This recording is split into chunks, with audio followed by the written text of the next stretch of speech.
दोस्तों, नाग पंचमी हिंदू धर्म में मनाया जाने वाला एक प्रमुख त्योहार है। यह त्योहार भगवान श्री कृष्ण और भगवान विष्णु के वाहन सर्प अर्थात नाग की पूजा के लिए मनाया जाता है।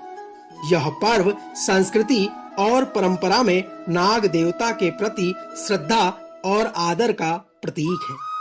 यह भारतीय उपमहाद्वीप के कई हिस्सों में धूमधाम से मनाया जाता है, जैसे कि पश्चिमी और उत्तरी भारत में। दोस्तों, नाग पंचमी का महत्व यह है कि इस दिन नागों की पूजा, प्रार्थना और व्रत करके लोग नागराज की कृपा प्राप्त करते हैं और सर्प दोष से मुक्ति प्राप्त करते हैं। साथियों, नाग पंचमी के दिन लोग नागमणि, सिंदूर, फूल, धूप, दीप आदि से नागराज की पूजा करते हैं और उन्हें दूध पेड़े, पंचामृत, फल, मिठाई आदि का भोग अर्पित करते हैं। इसके अलावा नागराजों के बदनों को खोलकर उन्हें विमोचन करते हैं और उनसे क्षमा याचना करते हैं। साथियों, नाग पंचमी का मुख्यतः उद्देश्य है भक्ति, पूजा, आदर और सम्मान।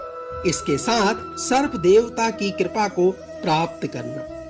इस त्योहार के माध्यम से लोग सर्प दोष से मुक्ति प्राप्त कर सुख और समृद्धि की कामना करते हैं। साथियों, यह तो था नाग पंचमी का महत्व। आइए जानते हैं कि नाग पंचमी को किस प्रकार मनाना चाहिए। साथियों, नाग पंचमी को हिंदू समाज में विशेष धार्मिक और सांस्कृतिक उत्सव के रूप में मनाया जाता है।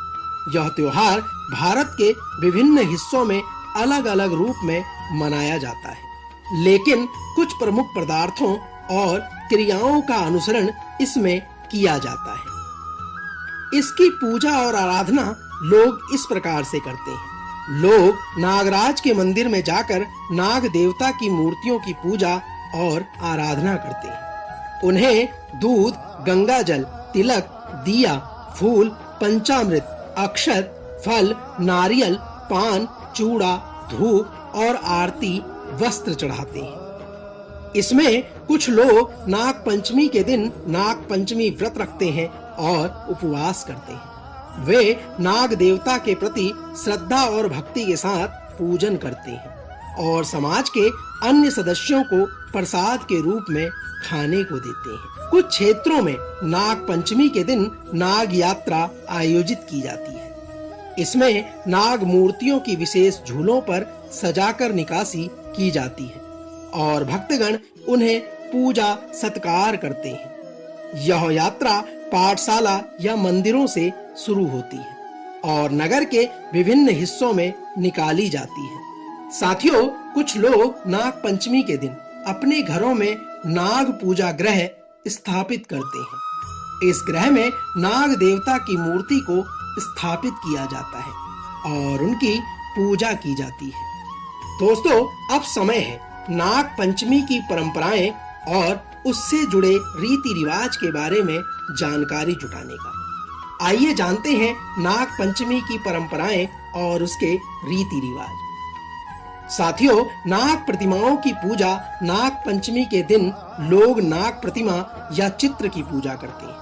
ये नाग देवता की मूर्तियों या चित्रों के रूप में हो सकते हैं। मूर्तियों को दूध, पानी और अन्य शुभ पदार्थों से स्नान कराया जाता है और फिर फूलों, हल्दी और चंदन के लेप से सजाया जाता है। साथियों, नाग देवता के लिए दूध को एक पवित्र प्रसाद माना जाता है। भक्त पूजा और भक्ति के प्रतीक के रूप में सांप की मूर्तियां या छवियों पर दूध डालते हैं। कुछ लोग नाग देवता को अन्य वस्तुएं जैसे शहद, चावल और मिठाई भी चढ़ाते हैं। नाग देवता की कृपा पाने के लिए विशेष पूजा और अनुष्ठान किए जाते हैं। पूजा के दौरान नाग देवता को समर्पित मंत्रों और भजनों का जाप किया जाता है।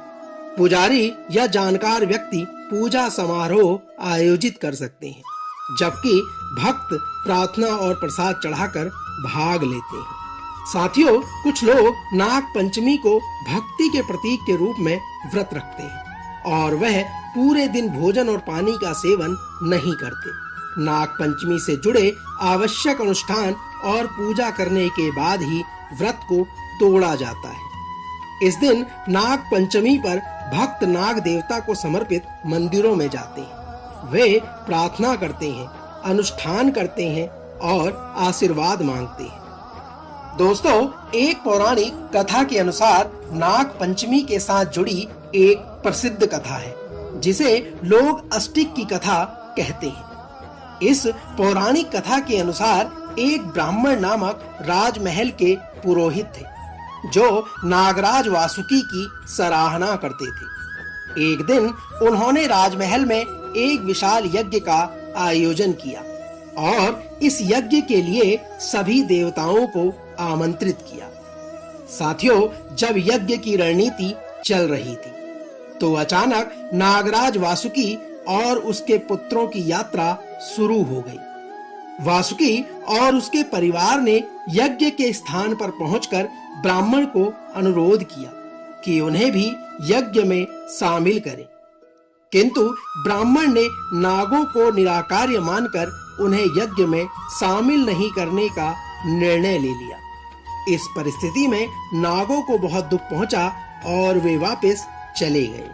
दोस्तों, इस परिस्थिति में एक युवक नामक अष्टिक अपनी माता की अज्ञानता को देखकर परेशान और चिंतित हो गया और वह नागों की सराहना करने लगा और उसने निर्णय लिया।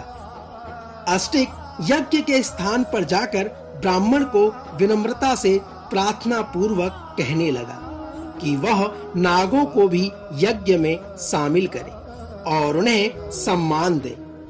साथियों, अष्टिक की प्रार्थना के बाद ब्राह्मण ने नागों को यज्ञ में शामिल किया और उन्हें सराहना दी। इससे नागों को विमुक्ति मिली और वासुकी और उसके परिवार को स्वर्ग की प्राप्ति हुई। इस घटना के बाद नाग पंचमी के दिन लोग नाग देवताओं की पूजा और सम्मान करते हैं और उनसे क्षमा याचना करते हैं।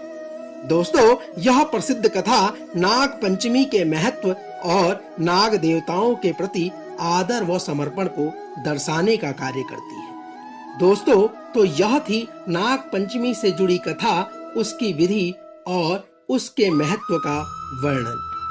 हम आपको ध्यान दिलाना चाहते हैं कि नाग पंचमी कई लोगों द्वारा मनाई जाती है।